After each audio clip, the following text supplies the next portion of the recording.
Not Too Late at 58, the podcast for those of a certain age who say, yes, why not? Hello and welcome to this podcast series called Not Too Late at 58. I'm Annie Weir and I turned a lifetime dream into a reality when I was 58 by writing and publishing my first novel. So I'm living proof that it is not too late at 58, hence the name and hence my new passion to help other people of a certain age to achieve their ambitions. You don't actually need to be 58, of course, or want to write a novel.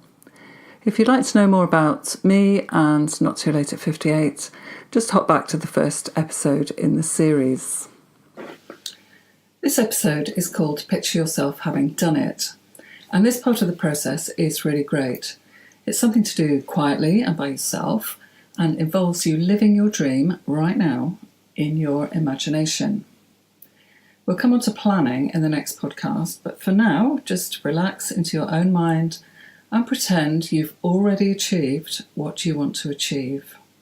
Even before you write it down or draw it or chart it or voice record it, and we will do these things, you need to immerse yourself into your dream and experience it as though it is happening right now. So let's use an example. If your dream is to learn how to sail, sit back, feel the rocking of the boat. Is it calm or choppy? Or is there a gentle swell? Is it warm or cold where you are? Is it raining or sunny? Are you wearing waterproofs or a t-shirt and shorts? Where are you on the boat? Are you at the front looking towards the harbour or towards the open sea? What are you doing on that boat right now? What else can you see? What colour is the sky? Can you smell the salt in the air and taste it on the spray? What can you hear? Seagulls, maybe, circling overhead? Or your fellow sailors? Or the captain shouting an order that you are actually able to carry out? And don't forget your emotions. How do you feel emotionally? Are you calm and collected and content that this is really happening? Or are you excited and a bit nervous about literally what's over the horizon? Are you proud of what you've learned and achieved? Well, now that you've learned how to sail, are you planning what's next? Are you there, right in that moment, right now, experiencing that thing you've been wanting to do for ages?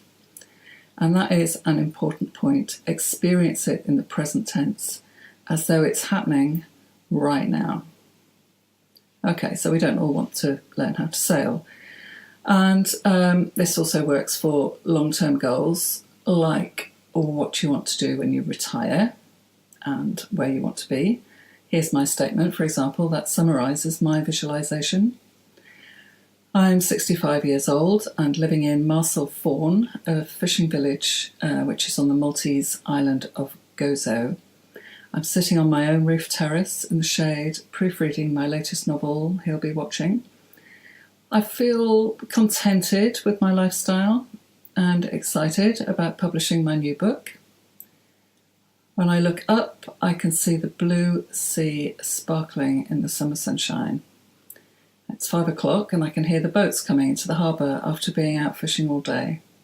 I can smell the sea, and when the breeze blows, I can taste the salt in the air. My husband's around somewhere, and later we'll go to a cafe near the harbour for a drink before dinner. So that's how I envisage my retirement.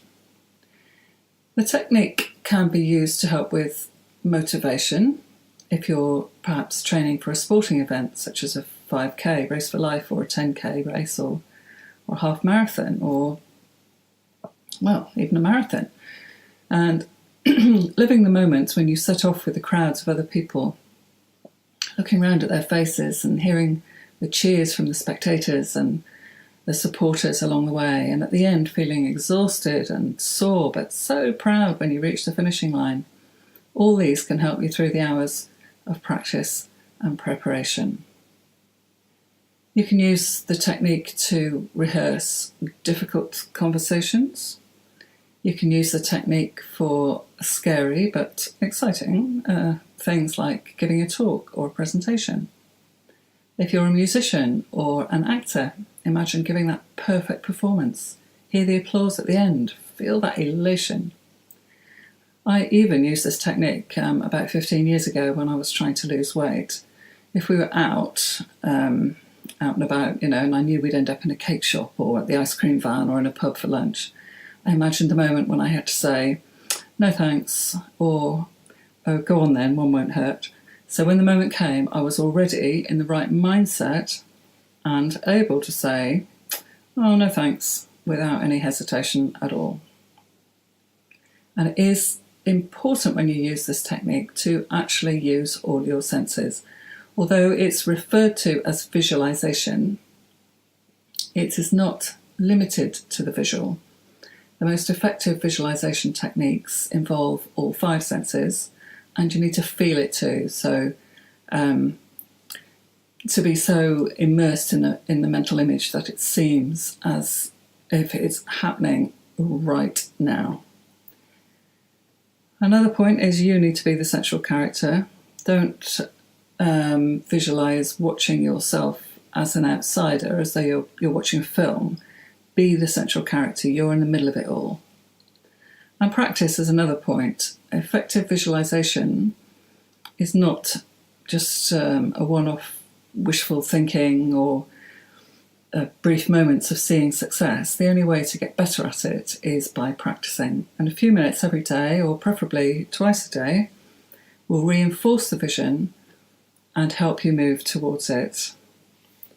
And another thing to do is to write it down.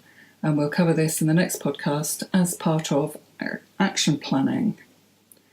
And finally, on a purely psychological level, envisaging success can enhance motivation and confidence. So don't dwell on what could go wrong. Simply focus on the success. So good luck with this. I hope you enjoyed doing it.